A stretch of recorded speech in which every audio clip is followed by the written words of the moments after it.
سر وہ صرف سرخی نظر آ رہی ہے ان میں اس وقت. دیکھنے دینا, آپ نے تو مجھے نوزو نوز کر دیا ہے. کیا نوزو نوز, نکو نک. نوز و نوز کیا ہوتا ہے؟ نکو نک ٹوٹ پینے نے. Oh gosh, I never heard this term. Nose on nose. Oh my God. تو یہ حافظ شومی اپنے بارے میں کچھ بتائیں. آپ کو یہ علت کہاں سے پڑی؟ یہ جی ہم جو تھے نا پہلے ناچنے گانے والے تھے تو ذرا اونچی آواز میں بولیں. آپ نے کیا کھانا نہیں کھایا؟ آج تو عید کا دن ہے, آپ نے خوب ٹھوسا ہوگا. ہاں ہم نے اتنی صبح سے کھیریں کھائی ہیں, فرنیاں کھائی ہیں ہم نے. اچھا, ہاں جی کھیریں اور فرنیاں. جی. واہ جی واہ, کیا بات ہے. تو آئی ایم فرام پاکستان. اچھا, I live in Japan. کہاں لیو؟ جاپان. یہ کون سی جگہ ہے بھائی؟ یہ چائنا کے ساتھ ہے نا جی. اچھا, چائنا میں رہتے ہو آپ؟ نہیں نا, وہ چائنیز تو پھرنے نک والے ہوتے ہیں نا, یہ تھوڑے بڑی بڑی آنکھوں والے ہوتے ہیں. چائنیز کون ہوتے ہیں؟ پھرنے نک والے. اوکے, چائنیز پھرنے نک والے ہوتے ہیں. اوکے, یہ پھرنے نک والے کیا ہوتا ہے؟ جن کا ناک جو ہے نا وہ چپٹا ہوتا ہے. اچھا, جن کا ناک چپٹا ہوتا ہے وہ پھرنے ناک والے ہوتے ہیں. ارے واہ یار, کیا بات ہے. آپ تو آپ جاپان میں کیا کرتے تھے؟ جی میرا جو تھا نا وہ بزنس تھا گاڑیوں کا. کس چیز کا تھا؟ گاڑیوں کا بزنس تھا. گاڑیوں کا بزنس تھا. واہ جی واہ, کیا بات ہے. تو یہ ٹھمکے ومکے کہاں لگاتے تھے آپ؟ گاڑیوں کے سامنے. گاڑیوں کے سامنے. اوکے, ندوی صاحب آپ کا کہاں سے تعلق ہے؟ جی السلام علیکم ورحمۃ اللہ وبرکاتہ. ذرا عربی میں آپ اپنا تعارف کرائیے کہ امریکہ میں کہاں رہتے ہیں, کہاں سے آئے ہیں آپ؟ جی أنا ولدت في باكستان في مدينة صغيرة هنا في البنجاب اسم المدينة جوجرا جنب فيصل آباد. فعمري كان 15 سنة عندما أنا نقلت إلى السعودية مع أخواني أكبر مني هناك. فتقريبا قيامي في السعودية 15 سنة. نعم. واہ واہ. اشتغلنا هناك في شركة دنيا الأزياء العالمية International Fashion World. فبعد كده جينا باكستان فحصلنا سركار جوهر شاهي. فتعليمات جوهر شاهي محبة الله عجبني, فقررت يعني ما أرجع الثاني. فعشان كده فبعد كده جينا هنا في أمريكا فقابلناكم يعني هنا في مركزكم مكتبكم هنا الرا تي في. فعجبني هنا البرامجكم تعليمات جوهر شاهي زي ما انت عارفين من جميع أنحاء العالم منتشرة دحين. الناس يحب هذه التعليمات. میں اپنے پپا کی شادی کے 25 سال کے بعد آیا دنیا میں. واٹ؟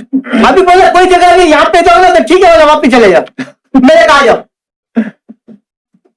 تو تم جو میونسپل والے ہیں ان کو کوئی اعتراض نہیں ہوا تمہاری پیدائش گھر میں پیدا ہوا تو ہاسپٹل تو نہیں جاتا. تم گھر میں ہی پیدا ہو گئے؟ ہاں میں گھر میں پیدا بھی نہیں ہوا تھا. میرے کو بسکٹ دکھا ہے. اچھا, وہ بسکٹ دائیں میں کھینچ لیا, بولا باہر نکل.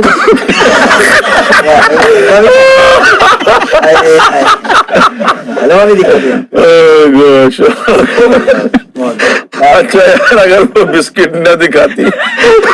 بسکٹ نہ مار دیا, دنیا میں پھنسا دیا. خالص گندم کا بنا ہوگا نا. اور یہ ہیں جناب ہمارے علامہ صدیقی صاحب. اپنا کچھ تعارف کرائیے علامہ صاحب. نام حافظ ندیم صدیقی. نام حافظ ندیم صدیقی ہے. پیدائش کراچی کی ہے. اور موجودہ صورتحال یہ ہے کہ ابھی علماء کی نمائندگی کرنے کے لیے یہاں بٹھائے گئے. ہمیں کچھ اپنے قوالی کے بیک گراؤنڈ کے بارے میں بتائیے. قوالی سنا ہے کہ نصرت فتح علی خان صاحب کے ساتھ بھی آپ نے قوالی کی ہے. بالکل. اور غلام فرید صابری صاحب کے ساتھ بھی آپ نے قوالی کی ہے. جی ہاں حضرت, اس کے بارے میں کچھ بتائیے. قوالی کا شوق جو ہے، مزارات پر جو قوالیاں سنی بچپن میں اور اولیاء اللہ کے واقعات پڑھے تو خواجہ صاحب سے تھوڑی محبت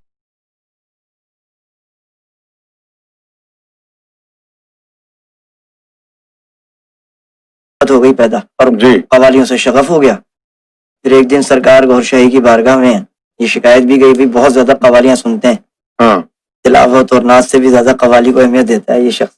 ہاں آپ نے پھر مسکرا کے پھر تبسم سے ارشاد فرمایا کہ اس قوالی سے بزرگان دین نے بہت کام لیا ہے، جی تبلیغ کا کام بھی لیا ہے. ہاں ہاں ہم تمہیں اذن دیتے ہیں کہ تم جو ہے اسی کے ذریعے جو ہے اللہ کا محبت کا پیغام آگے بڑھانے کے لیے ان کے ساتھ شامل ہو جاؤ، ارے واہ. صابری برادران کے ساتھ. تو غلام فرید صابری جو تھے جی ان کے ساتھ آپ نے جی ہاں، ان کے ساتھ زبردست دورے وغیرہ بھی کیے، کہاں کہاں گئے؟ ان کے ساتھ غلام فرید صابری کے ساتھ کہاں کہاں گئے؟ غلام فرید صابری کے ساتھ یورپ کے ٹور پر میں آیا تھا اور 3 مہینے 3.5 مہینے تک ہم نے یہاں پہ پورے یورپ کے تقریباً تمام ممالک کا دورہ کیا تھا. 3.5 مہینے تک؟ جی ہاں، لندن میں بھی رہے. نصرت فتح علی صاحب کے ساتھ بھی اکثر جو ہے وہاں پہ ہاں ملاقاتیں رہتی تھیں، بیٹھک رہتی تھی ساتھ ساتھ. ہوں ان کو بھی سرکار گور شاہی کا مشن دیا، پیغام دیا، دونوں نے پسند بھی کیا، سعادت بھی حاصل کی غلام فرید صابری نے کہ اس مشن کے حوالے سے 10,000 لیفلیٹ بھی انہوں نے پرنٹ کروائے. جی جی. تو ان کو بھی بڑا کرم ہو گیا، سرکار کی نظروں میں آ گئے یہ موقع. گائیکی کے حوالے سے اگر آپ سے پوچھا جائے جی تو آپ کو نصرت فتح علی خان کی گائیکی میں جی اور غلام فرید صابری جو تھے ان کی گائیکی میں کیا فرق نظر آتا؟ نمایاں فرق یہ ہے کہ نصرت صاحب کی جو قوالی ہے اس کا بیس ہے تال کے اوپر، سرگم کے اوپر. سرگم کے اوپر. سرگم کا کھیل تال کے ساتھ ایسا شاندار دنیا میں کہیں دیکھا نہیں گیا، نہ سنا گیا ابھی تک. اچھا. اب جتنے بھی لوگ کر رہے ہیں تباہ آزمائی وہ نصرت ہی ٹریک پر چل رہے ہیں. ان کو یعنی follow- اچھا. ان کو اللہ تعالیٰ نے یہ مقام اور مرتبہ دیا کہ انہوں نے ایسی جدت پیدا کی اس کے اندر، ایسا سرگم پیش کیا کہ بڑے بڑے کلاسیکل گانے والے جو تھے جب وہ کہیں اپنی پرفارمنس کر رہے ہوتے، استاد فتح علی خان صاحب ایک جگہ پرفارمنس کر رہے ہیں امریکہ میں، تو ایک گورے نے متاثر ہو کے ان کو وقفے میں کہا کہ ایسا لگتا ہے کہ آپ اس نصرت فتح علی کے شاگرد ہیں. تو لوگوں نے فوراً ان کو روکا، بھائی تم کس کی بات کر رہے ہو، تو استاد فتح علی خان صاحب ہیں. یعنی اتنا انہوں نے مارکا حاصل کیا. اور فرید صابری اور مقبول صابری صاحب کی گائیکی میں سروں کا ایسا سنگم ہوتا تھا، سریلا سنگم. ہاں جب دونوں بھائی موڈ میں بیٹھتے تھے، اگر موڈ میں بیٹھتے تھے، اور اکثر اولیاء اللہ کے جو مزارات پہ عرس کی ان کی نجی محفلیں جو ہوتی تھی ریکارڈ کر، ان میں وہ رنگ ہوتا تھا. اور میں سمجھتا ہوں وہ رنگ بھی سرکار کی نظر سے اس طرح ہوا کہ جب سرکار گور شاہی کی بارگاہ میں ان کی قوالیوں کے کیسٹ پیش کیے گئے اور سرکار نے جب ان کو پسند فرما لیا، اس کے بعد میں نے نوٹ بھی کیا کہ جب بھی کبھی ان کی محفل میں میں جاتا وہ ایسے رنگ وہاں پر آ جاتا، کیونکہ میں سرکار سے اجازت لے کے جاتا. سرکار وہ غلام فرید صابری کی قوالی ہے، میں وہاں جا رہا ہوں فلاں دن. مجھے پتا نہیں تھا کہ میں یہ چھوٹی سی بات کر رہا ہوں تو اس کا کیا اثر ہوگا. لیکن اتنا رنگ ہوتا کہ کئی مرتبہ محفل کے بعد جب بیٹھتے تو خود بھی وہ لوگ کہہ رہے ہوتے کہ بھئی پتہ نہیں کیا بات ہے کہ اتنا رنگ تھا آج قوالی میں. پھر مجھے کافی عرصے کے بعد یہ ریئلائز ہوا کہ جب بھی میں سرکار کی بارگاہ میں عرض کر کے آتا ہوں ان کی محفل میں رنگ آ جاتا ہے. تو یہ بات تھی کہ ان کی قوالیوں میں ایک سر سنگم زبردست ہوتا تھا. جب دونوں بھائی مل کے کوئی راگ چھیڑتے تھے تو وہ راگ کا بڑا اثر ہوتا تھا ان کے گانے. واہ واہ. جی. آپ کی جو ہے پسندیدہ ترین قوالی کون سی ہے؟ تاجدار حرم. اچھا جی ذرا کچھ گنگنا کے بتائیں گے؟ جی بالکل. لوگ جاننا چاہتے ہیں نا کیریکٹرز کے بارے میں. واہ واہ. کیا تم سے کہوں میں رب کے کنور، تم جانت ہو من کی بتیاں، در فرقت تو ہے امی لقب، کاٹے نہ کٹت ہیں اب رتیاں. اللہ اللہ. تم سد بدھ شب بسری، کب تک یہ رہے گی بے خبری، کاہے بفگن جز دید نظر، کب سن بتلو ہمری بتیاں. تاجدار حرم نگاہ کرم، تاجدار حرم. اللہ. چند اشعار اس کے بھی سنا دیں. تمہارے تصور میں دن رات رہنا. وہ بھی زبردست. تمہارے تصور میں دن رات رہنا، یہ میری عبادت نہیں ہے تو کیا ہے، یہ میری عبادت نہیں ہے تو کیا. کوئی کہوں میں مگن، کوئی کہوں میں مگن، کوئی